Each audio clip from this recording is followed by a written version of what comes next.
Well, hey everybody, 650 Eve here. Welcome home to the channel. We're in Denver, Colorado for the press presentation on the 2025 Ducati XDiavel V4. We got the beautiful black lava color out here. This one comes in at $28,295.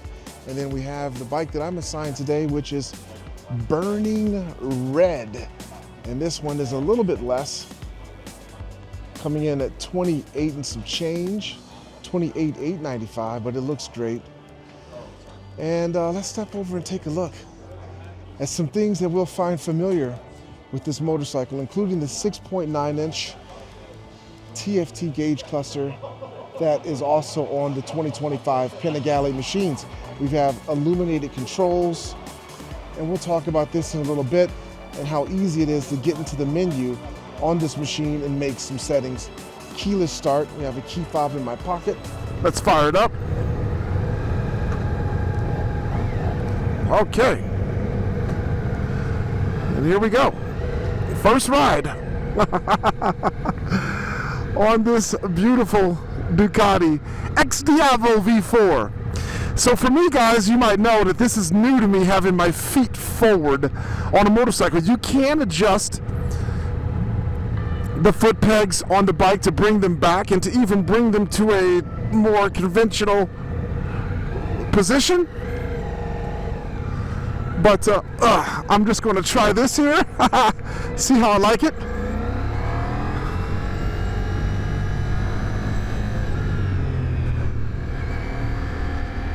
I will say that having them in this position seems to be very comfortable.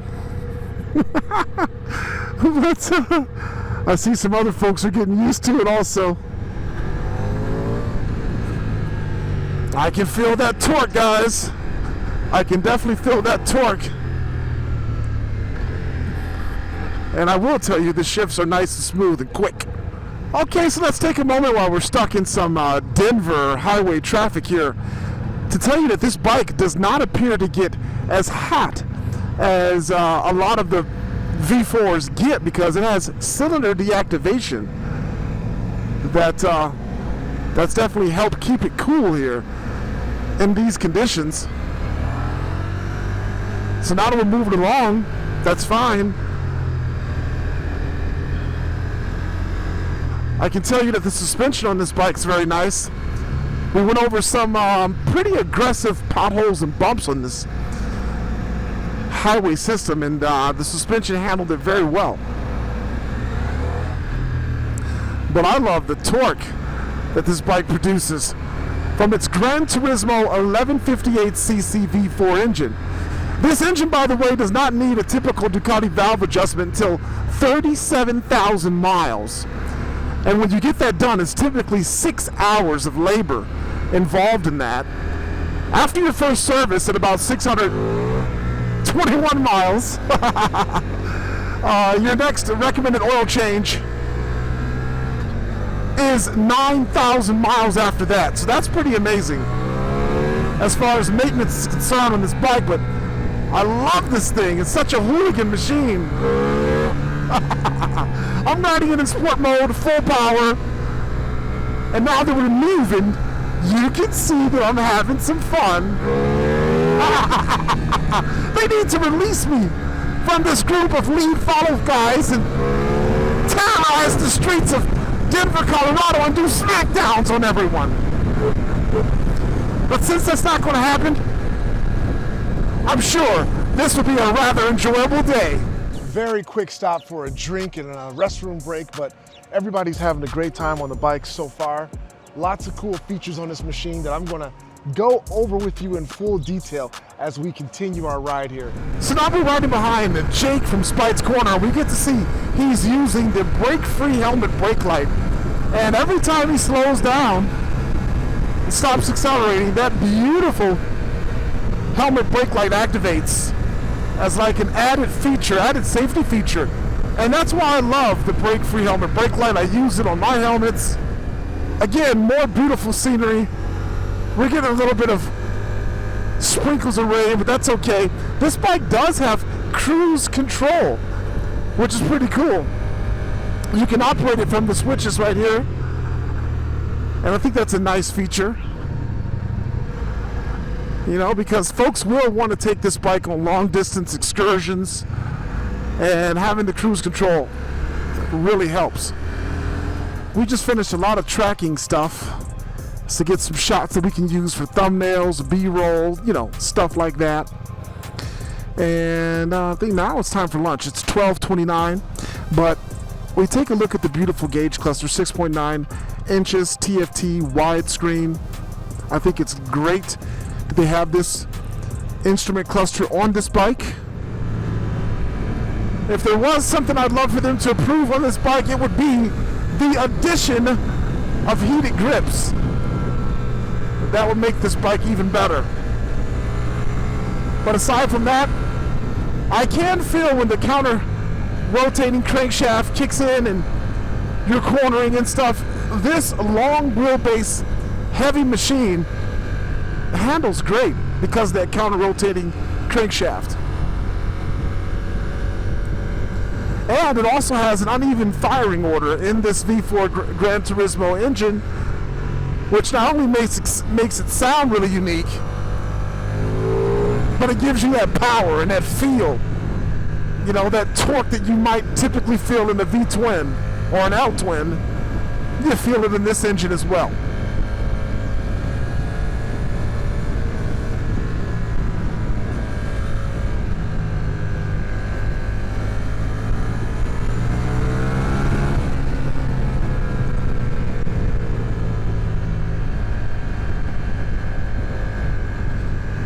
So this bike that I'm riding today, the Burning Red, $28,895. The other version that some of my colleagues are riding, Black Lava, that one's slightly more expensive, $29,325.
We had lunch at the Stanley Hotel.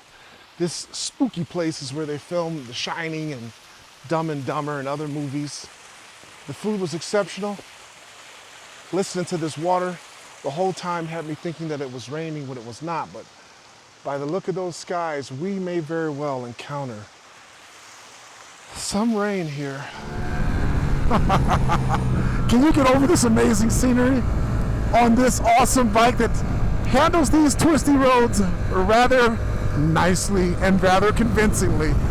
But yeah, look at the views. I try not to get distracted by the views and get too far behind the group. But it's just so beautiful out here. And this bike's suspension, huge 240 rear tire, and its engine are just made for these roads. And I'll tell you, these tires are sticky because they keep throwing up rocks from all the other folks ahead of me. And I just hope it doesn't smash my camera lenses, but if it does, I can replace the lens on the Insta360 X5 rather easily. So it's not a big deal. Wow, lots of rocks being thrown up. They kind of hurt too. What doesn't hurt is the seat, and just the weight of this bike is very comfortable on these roads. We've been riding for many hours, and I am still very comfortable.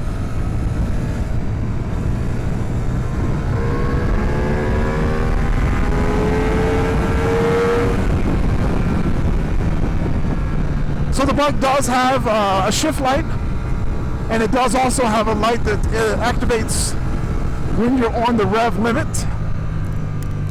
which I have found myself doing a couple times today.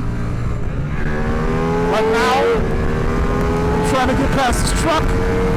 Woo, that truck's throwing up some gravel. Oh, got in my mouth. Yuck.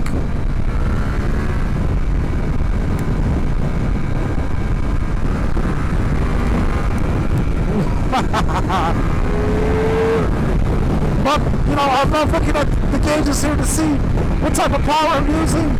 I like getting it to 100% power, like right now. 86% is what I saw on those on these beautiful gauges. Well, we almost avoided the rain for today, but at least it gives me a chance to try wet mode. So I switched it over to wet mode by hitting the mode button at the top and long pressing on it. So now we're in wet mode. Power is reduced, torque is reduced, which is good because of course the roads are slick now. And the gauge cluster changed a little bit. So that's right. That's rain mode in 59 degrees. So yeah, I'm freezing. But still a very enjoyable press presentation on this bike, especially since I got to use different riding modes. But I bet you up ahead, Rennie Skaysbrook still could ride this beast very fast on these roads. We're back at the hotel, dry, clean clothes on, and now I can summarize my amazing riding experience on this beautiful 2025 Ducati XDiavel V4 that we rode today on these gorgeous streets. So this one right here really speaks to me. It's fully loaded with a lot of aftermarket Ducati performance parts, including carbon fiber front fender, carbon fiber top of the fuel tank, which is really nice. Has a 5-gallon fuel tank, that's nice. Carbon fiber hugger back there, and the optional Akrapovic exhaust system, which sounds amazing. I've heard it on the Diavel V4, and it is a great exhaust system. But riding this bike today in the Denver area was pretty awesome. I was totally surprised about how this machine performs on the streets when you're doing cornering and when you're just out having fun. It's an excellent canyon carving bike, you know, just amazing sport cruiser machine. That is exactly what they were trying to produce with this bike, and they did an amazing job. I love the updates to this bike, like the 6.9-inch TFT high definition wide screen. It's amazing.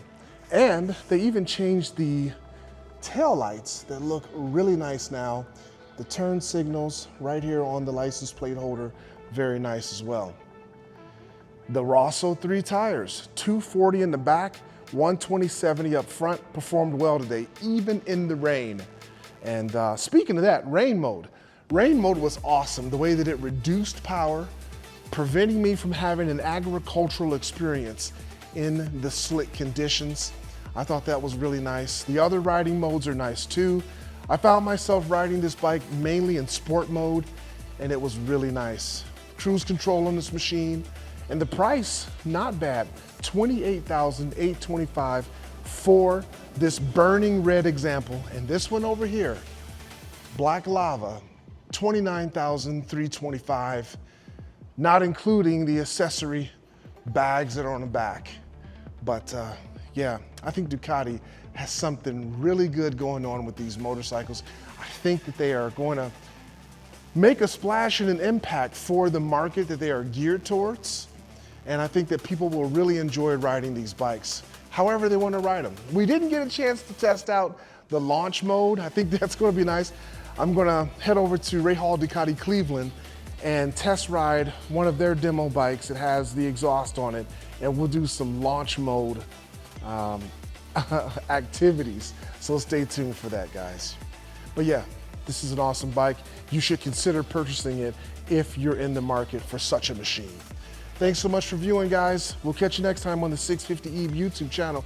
I'm gonna hang out in this room and just look at these beauties a lot more. Thanks for viewing.